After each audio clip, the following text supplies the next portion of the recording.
I'm Liz Hirschnoff-Tolly, and welcome to Capital Coffee Connection. And today we are speaking with an elected leader. Capital, works in a capital. Coffee, we're having coffee together. And Connection, we're just here to connect. And one of the reasons for this podcast is to meet with elected leaders, but not to speak about politics and policy, rather to really talk about the heart and humanity. Because so many people will say, oh, he's just a politician, or he's just a cutout. And what I want people to understand is that behind many of our elected leaders are these really incredible people that have great stories, great backgrounds, and are really passionate about the work they're doing. So you think about like the human genome, which pretty much says that 99.6% of everybody, 8 billion plus people on planet Earth, are the same. And I am curious about that 0.4% and what makes us a little bit different, but how do we actually use our differences to come together and not to actually fight? So I was thinking while preparing for today, my sister Jennifer has been a school teacher for 33 years. Yeah. I'm always inspired by her energy, even on rough days. She works with fifth graders. Many of them are first generation Americans. So not only is she teaching, but she's also helping their parents to navigate a new place, a new country, new rules.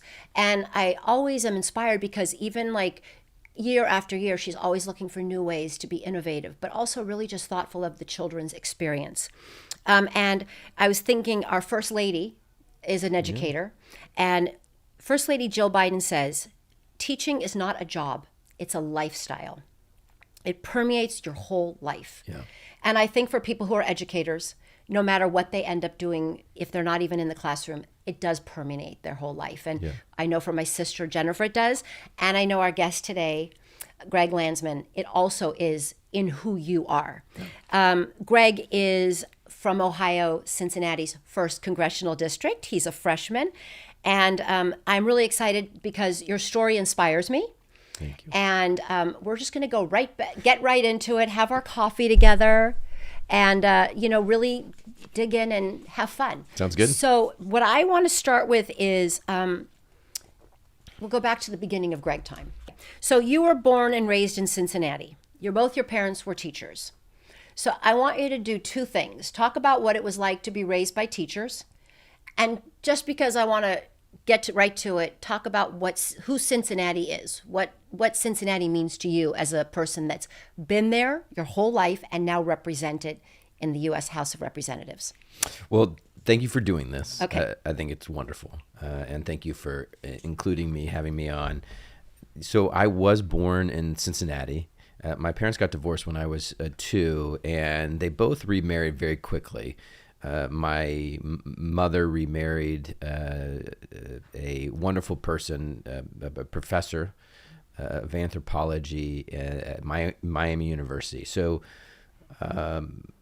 and my father remarried a wonderful woman from Cincinnati. So my dad stayed in Cincinnati. My mom moved to Oxford. So I was born in Cincinnati, and I consider it home, but was really raised in large part in Oxford, in Butler County. So, I have the benefit of, and I do think it's really been helpful to me to have grown up in a small town like Oxford, in rural Ohio, Butler County, but also to have spent a lot of time and ultimately most of my adulthood in Cincinnati, in a city. So, it was, I got both worlds, and, that's helping me now because I represent a district that includes, it's a third. So it's Southwest Ohio, the city of Cincinnati is a third of the district. The suburbs of Cincinnati is another third of the district. And then rural Warren County is another third. So it's been helpful in that regard, having been able to, live in both worlds and really love and cherish and appreciate the aspects of both of those worlds. In terms of being an educator, I came by it honestly. My parents were teachers, and to your point, it is who you are. And so It was a big part of my childhood watching my parents, and and for my mother in particular, it was everything. And I wanted to do it. I wanted to be a teacher, and I still find myself using my teacher's voice, trying to talk in a way. We do so many town halls, and I do sort of I provide some context for the first 5 to 10 minutes, almost like it's a classroom, and then I just engage folks, and ultimately I'd love to be back in a classroom. I think that's where I'll ultimately end. Right. Yeah. So talk a bit about Cincinnati. Okay. I see you have the Cincy heart pin. Yeah. What's special about Cincinnati? So Cincinnati is one of the greatest places ever, and those of us from Cincinnati, we have a lot in common, but we're all sort of obsessed with our city. We just think it's a great city, and part of it is the fact that it has a really strong sense of community, and so you always feel like everybody. Whenever I get to the airport, I'm always shocked that I don't know all of the people in the airport. Yeah. And I think that's what Americans are really eager. They're craving community. Yeah.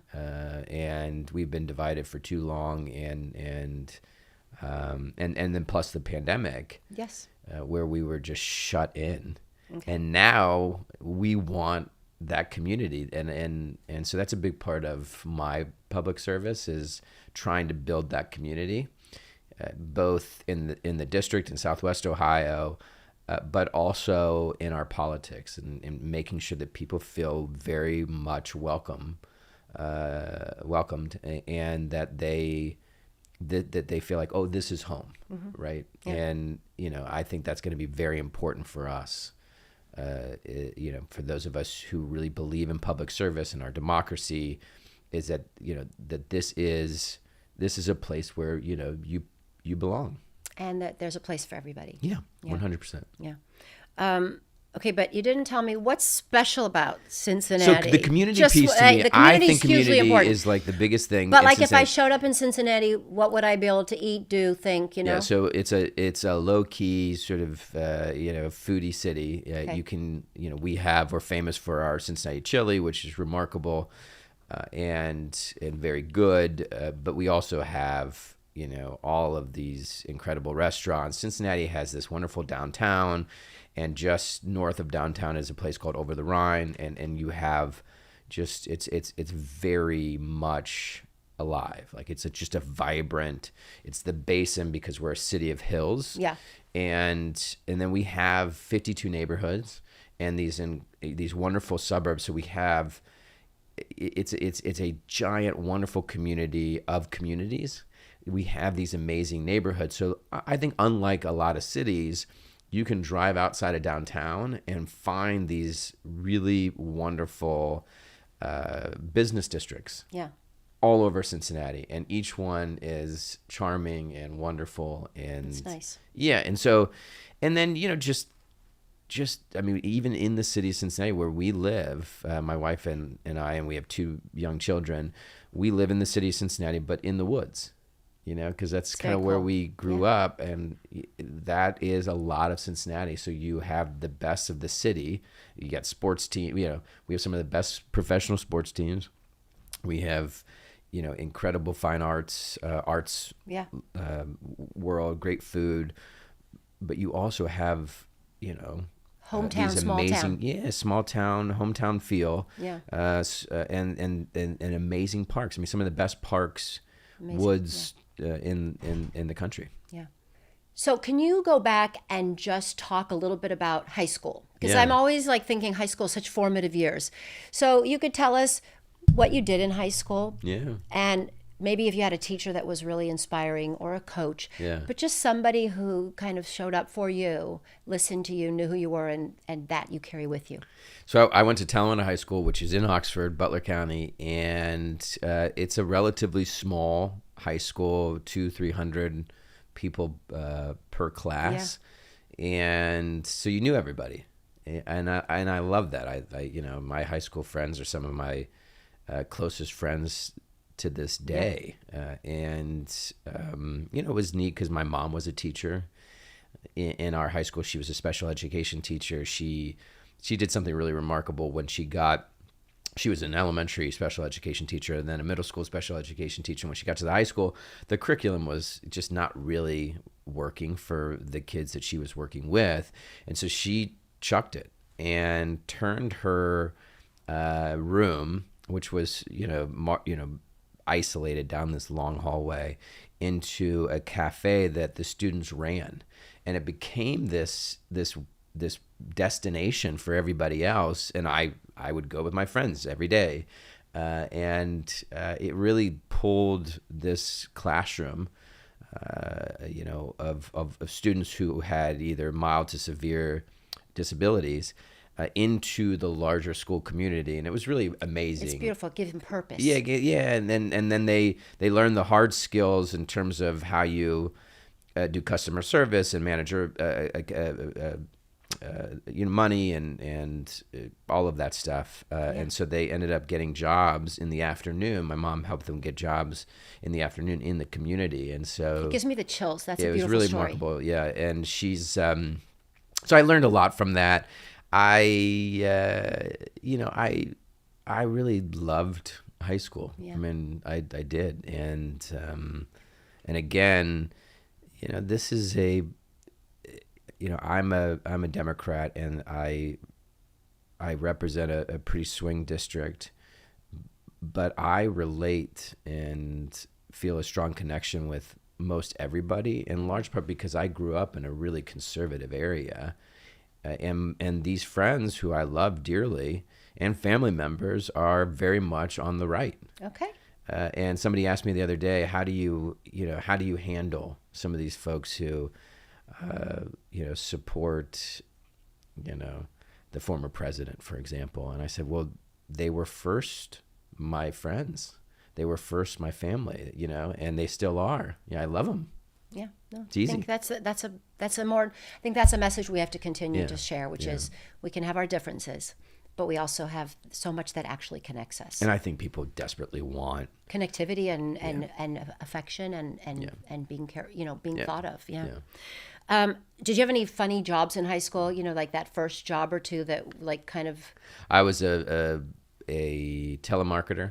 Okay. The first job I had, 15 years old, I called for hours and hours, really hard job, on behalf of the Ohio Police Benevolent Association. So there was a period of time where I could remember every line of the script. And that was a hard 4 straight hours of making calls. Yes. Yeah. But it's probably good for your job now. Yes, it is. The other one that I think helped me a lot was there's a grocery store called IGA. And I cleaned the meat. The only job they had was to clean the meat department, and at night. And so I would go in, and this was before you could. No glory there. No glory. You didn't have a podcast to listen to. You couldn't listen to music. So you were really just alone. With your own thoughts. With your own thoughts. It was super helpful to me, and I like cleaning. So I do a lot, if not most of the cleaning in my household. My wife, it's not that she hates it. It's just I love it. I like to clean. I like to fold laundry. I like to do the dishes. I like all of that stuff. And so I loved that job. I liked going in, seeing a just absolutely destroyed meat department, which is absurd thing to say, actually. And then, I had 2-3 hours to clean it, and I loved it. I think it's interesting. It says a lot about you. Yeah. Let's just say that. And then, I like cleaning up messes. Exactly. It's a metaphor for what you got to do a lot. Yeah. Talk a little bit about why you studied theology. That's what you got your master's degree in. I think it's amazing. I grew up, and my mom always said we had this Catholic family up the street, and there were 13 kids, and they knew much more about all the religions than we did. Yeah. So I always, as an adult, have tried to learn more and more about other religions, and other thoughts. Yeah. So just could you briefly give us an idea of why it is theology? So a couple of reasons. One is that faith has always been a huge part of my life. Ever since I can remember, I believed in God. God was a big part of my life. It was just, God was just there. And part of it was that, my parents got divorced, and I have, through the remarriages, 4 sisters, and as the only boy, kind of got lost in that. And, and that it's not just, I have a wonderful family, but having this relationship with God, which is still a big part of my life. I mean, it's something, God is something I think about all day. And I have since I can remember. And so the idea of getting a master's degree or doing a little bit more than a bachelor's was something I wanted to pursue, and doing, being able to immerse myself in my faith, to study it for 2 years seemed pretty remarkable. And so that was one of the reasons. And I did. I got, for several years, I got to just immerse myself in my faith and in other faiths. Absolutely. And I loved every minute of it. But it also, I applied to divinity school, I think on the 14th of September, 2001. So, a week after 9/11, in large part because I wanted to ensure that I wanted to be part of the next generation of leaders that really understood the role religion played in not just international conflict, international peace, but domestically, how we solve problems, how people interact with one another. And so I wanted to be trained in that way. I wanted to go do public service. Ultimately, that was always my goal, but I wanted to be trained in a way that would be different. Yeah. And that was the third reason, which is a lot of folks get their law degree. And it seemed like public service, politics had plenty of lawyers. So they need a theologist. Yeah. I love it. Yeah. Let's talk about your kids and your family a little. So you do the cleaning. Your wife is blessed by that. But you're on the road a lot. She would take a little exception to that. Oh, I'm sure. We both do the cleaning, but I love it. Okay, but my question that's is, a big difference. Okay, your wife, I look forward to meeting your wife, because at some point, Sarah's your wife. Yeah. I want to ask her if you really do clean well. She would say that I because we've had this conversation many times. I'm sure. I'm not a deep cleaner. I like to put things away. I like to fold laundry. I like to make beds. I like to organize cabinets. But she thinks I skimp on the deep clean. Like I'll declutter the kitchen. Right. But she's like, you didn't really clean.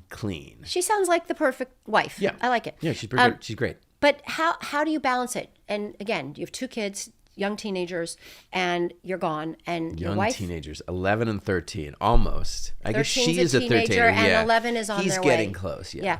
Yeah. I just was hard to hear. I know. That. I'm sorry. I didn't want to. Yeah. And tell me, what's the hardest part, and what's the best part about being a parent? The hardest part is being away. Yeah. I mean, I'm away today, and I texted them an hour ago and just said, "What's everyone doing?" Yeah. And just it was to feel connected. Yeah, and only one responded so far. Okay. So I just they will. I know. But I was home for the last week because we're on recess. Right. So you have more time. And I got so much time with both of my kids and my wife.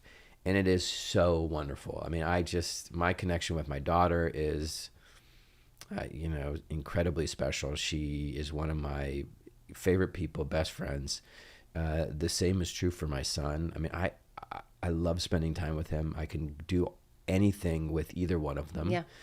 And so just watching them become these people who are trying to figure out the world. And as my daughter talks, because she goes to camp and they talk about who, it's a way of sort of reflecting on your day. What was the best part of your day? What was something you struggled with? And who was a guide or gardener? Yeah. And we, for the most part, have become one another's gardeners. Where we're sort of helping to guide each other. Yeah. And it works both ways. I mean, she has incredible advice for me in terms of how to manage being away, how to manage being home, how to just manage decisions that you have to make in these jobs. Right. So I love being a father. I love being a husband. And I do wish I could be home a little bit more. Yeah. But, I believe in what we do. So Yeah. And so who is your biggest cheerleader? my wife. That's great. Yeah. I mean, my mom and my dad are up there, but my wife. Yeah. I mean, I think of them as these great enablers in a good way. That sounds a little pejorative, but they sacrifice so much, but they believe in this. They believe in me, but they believe in this moment and how hugely important it is for people to be engaged and to do this work so that we have the most, robust democracy and economy and set of freedoms. So For everyone. for everyone. Yeah.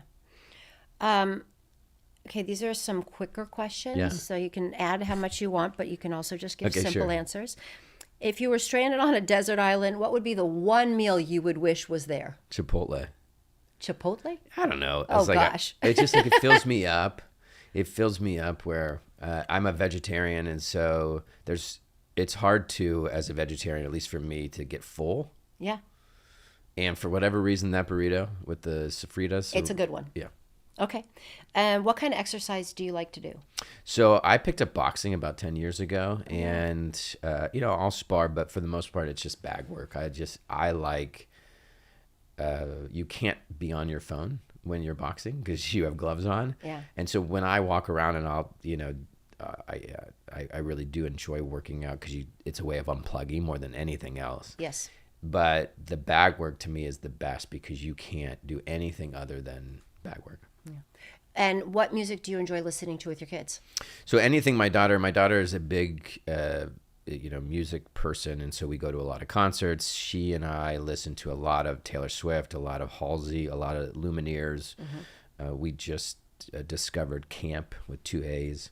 So we listen to a lot of music. That's great. Favorite color? Blue, Okay. Do you sleep like with a light blue. light blue? Okay, cool. Yeah. Light blue's good. Do you sleep with your phone by your bed, or do you put it in another room? By my bed because I use it as a sound machine. As a what? Sound machine. I should just get a sound machine, but I use the phone. Oh, for a sound to relax. Yeah, it's hard for. I'm a horrible sleeper, so I need darkness and Sound machine. yeah. Okay. I'm not even going to ask what your wife thinks about the sound machine. We're going to just keep going. She has one. Oh, she has one too? Yeah. Okay, cool. The funny thing is I always ask people what their favorite household chore is, but we already know yours, so we're just going to keep going. If you and your wife could go on a vacation anywhere in the world, where would that be? We would probably pick different places, although I really want to go to Hawaii with her. I've never been. Okay. I've never been. She loves like a nice big city, but almost anywhere. My wife and I, her name's Sarah. We can do almost anything. Like it does not have to be. Yeah. We like running errands together. Yeah. You know what I mean? Yeah. Like, and so it doesn't really matter. I love it. Talk a little bit about your bracelets. I'm just curious what they all represent. So my daughter, she's 13. I ran for city. I ran for city council in 2017 in Cincinnati. So that was 6-7 years ago. And so she made this, and it just says Landsman City Council. And then when I decided to run for Congress, she made me one that says Landsman for Congress. And then I am very involved in Moms Demand Action and the work to I love it. reduce gun violence. And, part of it is because I have, young children. Yes. And I want to be part of the generation of parents that ends this gun violence epidemic and crisis in our country once and for all. Hallelujah. Yeah. Okay. Personal. This could be your most personal question. You like tattoos. Yeah. So what is your favorite tattoo on your body? You don't have to show us. And what does it represent? I just think it's an interesting thing because a lot of people have tattoos. So I have a lot of tattoos. Most of them you can't see. You can see the ones on my wrist, but I have at the moment the two from my daughter. One says "Never give up," and when she was learning cursive, we were working through that. how important it is to just keep going. And the other one is when she had her bat mitzvah. It's ometz, courage in Hebrew. So this is her learning. And we talked about how you have to be really courageous if you're going to do your bat mitzvah and stand up in front of all those folks and put yourself out there. And I think courage and the willingness to keep going is so important right now. Yeah, and the metaphor, like the idea that it is for a bat mitzvah or any rite of passage for people, and then to carry that through, I think it's very important. Yeah, I agree. Thank you for sharing that. Okay, so now we're going to switch to a game, Kiss, Marry, Trash. It has other names. You've probably heard of it. Yeah, you're smiling. And the whole idea is what you would kiss, what you would marry, what you would trash. They're kind of easy ones. You can just answer them, but you can also give quick commentary if you'd like on why. But kind of feel like this is a good way for people to get to know you quickly. So the first one is ping pong, bowling, miniature golf. So ping pong, bowling, miniature golf, kiss, marry, and trash. Miniature golf, I'm not a miniature golf fan. So I would, I'm not sure why. I just have never gotten into miniature golf. I love ping pong and bowling. I guess I would probably marry bowling. No, ping pong. Okay, marry ping pong. And kiss bowling. Yeah. Okay, cool. Chocolate chip cookie, ice cream, apple pie. So I'm not a big dessert guy, but I would trash the apple pie, which sounds terrible. It feels un-American to say that. And I love apples. I just don't like apple pie. Yeah. I mean, I'll eat it. Ice cream. I always say the most Jewish thing about me is my stomach. So I don't really. Okay. So I'd kiss it. I kiss ice cream, but I could eat chocolate chip cookies. You can marry chocolate chip cookies. Yeah. If you were going to relax, Netflix, reading, meditating. Netflix top. I mean, I binge documentaries. Yeah. I do 2 or 3 documentaries a week, which is about 150 documentaries a year. And sometimes I end up watching them again. I love documentaries. What are the other 2? Reading and meditating. Oh, I've been meditating a lot more. I mean, it's more conscious breathing. So I would, Netflix, marry, and then meditation. Since I read all day for work. It's hard. I just can't sit down with a book. Now I can sit down and meditate, and I can sit down and watch Netflix. Yeah, I hear you. Yeah. Food, Mexican, Japanese, Italian. Oh, because, oh my gosh, I love Mexican food. Mexican food is at so you're the gonna top. marry Mexican. Yeah, and then Japanese. I love sushi and almost anything, and then probably Italian would be third. Yeah. Well, if Italian's third, I'm going to go back to it because my real favorite question to ask people is fusilli, penne, spaghetti. Spaghetti. Yeah, I like basic spaghetti and a really nice red sauce. And by nice, I just mean like a tomato sauce. Yeah, like a nice, tasty red sauce. I'm a pretty basic guy in that sense. The one thing I do like is a nice Parmesan cheese. Yeah. Yeah. It's all good. By the way, Cincinnati has a ton of incredibly good Italian restaurants.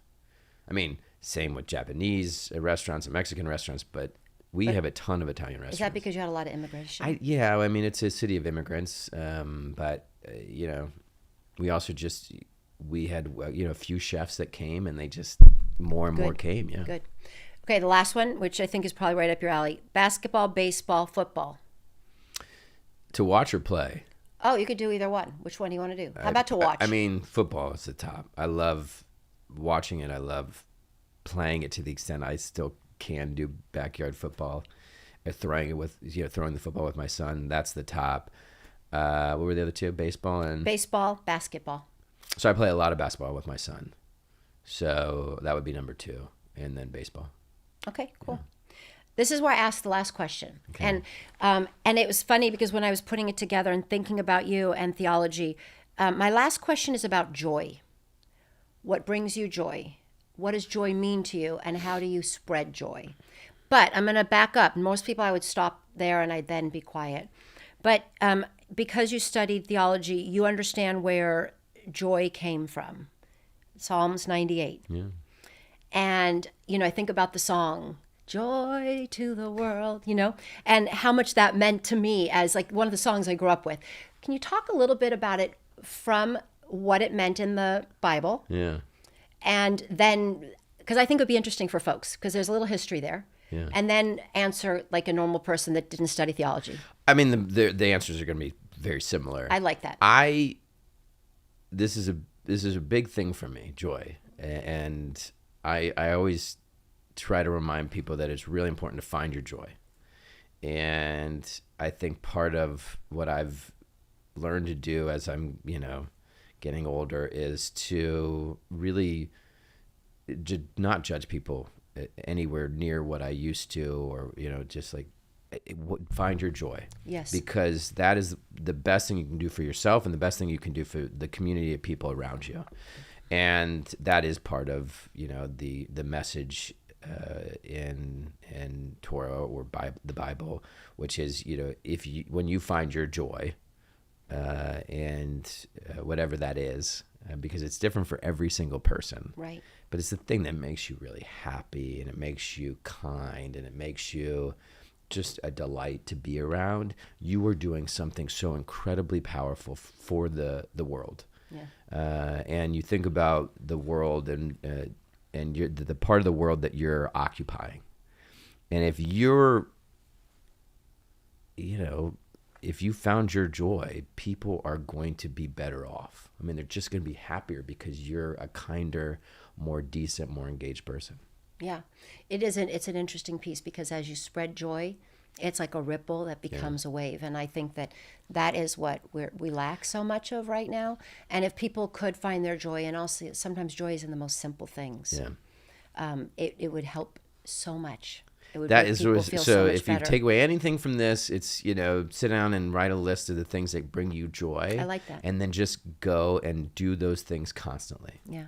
And I want to say thank you, because I think that's a great way to end. And I also just want to be reminded, and we started with the idea of teaching and being a teacher, and the whole idea is why you do what you do. And I like to say this a lot of times, is like, you're really doing this for your kids, your grandkids, people everywhere, their kids and their grandkids. And by being a teacher and now being in the house, you continue that work, which is how do we take care of the next generations? Hi, it's Liz. Please join me every Tuesday for coffee to talk about heart and humanity with our elected leaders. Ciao.